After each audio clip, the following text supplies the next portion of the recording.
कौसल्या सुप्रजा रामपूर्वा सन्ध्या प्रवर्तते। उत्तिष्ठ नरशार्दूल कर्तव्यं दैवमान्हिकम्। कौसल्या सुप्रजा रामपूर्वा सन्ध्या प्रवर्तते। उत्तिष्ठ नरशार्दूल कर्तव्यं दैवमान्हिकम्। उत्तिष्ठोत्तिष्ठ गोविन्द उत्तिष्ठ गरुडध्वज उत्तिष्ठ कमलाकान्त त्रैलोक्यं मङ्गलं कुरु। उत्तिष्ठोत्तिष्ठ गोविन्द उत्तिष्ठ गरुडध्वज उत्तिष्ठ कमलाकान्त त्रैलोक्यं मङ्गलं कुरु। मातः समस्त जगतां मधुकैटभारेः वक्षो विहारिणि मनोहर दिव्यमूर्ते। श्रीस्वामिनि श्रितजनप्रिय दानशीले श्रीवेङ्कटेश दयिते तव सुप्रभातम्।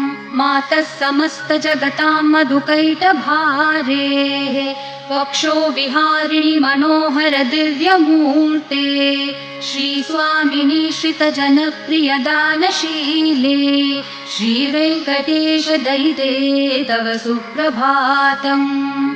तव सुप्रभातमरविन्दलोचने भवतु प्रसन्नमुखचन्द्रमण्डले। विधिशङ्करेन्द्रवनिताभिरर्चिते वृषशैलनाथ दयिते दयानिधे। अद्यादिसप्तऋषयः समुपास्य सन्ध्याम् आकाशसिन्धुकमलानि मनोहराणि आदाय पादयुगमर्चयितुं प्रपन्नाः। शेषाद्रिशेखर विभो तव सुप्रभातम्। पञ्चाननाब्ज भव षण्मुखवासवाद्याः त्रैविक्रमादिचरितं विबुधास्तुवन्ति। भाषापतिः पठति वासरशुद्धिमारात् शेषाद्रिशेखर विभो तव सुप्रभातम्। ईषत्प्रफुल्ल सरसीरुहनारिकेलपूगद्रुमादिसुमनोहर पालिकानाम् आवाति मन्दमनिलः सह दिव्यगन्धैः शेषाद्रिशेखर विभो तव सुप्रभातम्।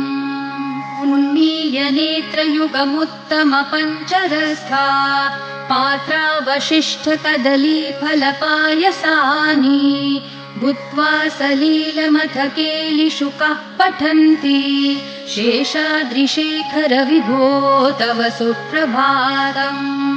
तन्त्री प्रकर्षमधुरस्वनया विपञ्च्या गायत्यनन्तचरितं तव नारदोऽपि भाषा समग्रमसकृत्करचाररम्यं शेषाद्रिशेखर विभो तव सुप्रभातम्।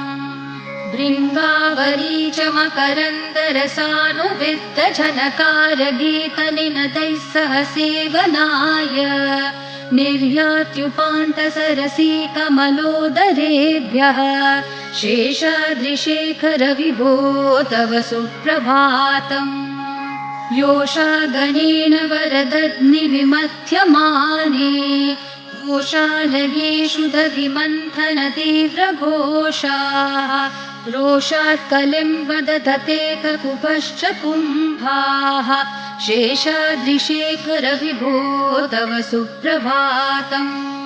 पद्मेशमित्रशतपत्रगतालिवर्गाः हर्तुं श्रियं कुवलयस्य निजाङ्गलक्ष्म्या भेरीनिनादमिव बिभ्रति तीव्रनादम् शेषाद्रिशेखर विभो तव सुप्रभातम्। श्रीमन्नभीष्टवरदाखिललोकवन्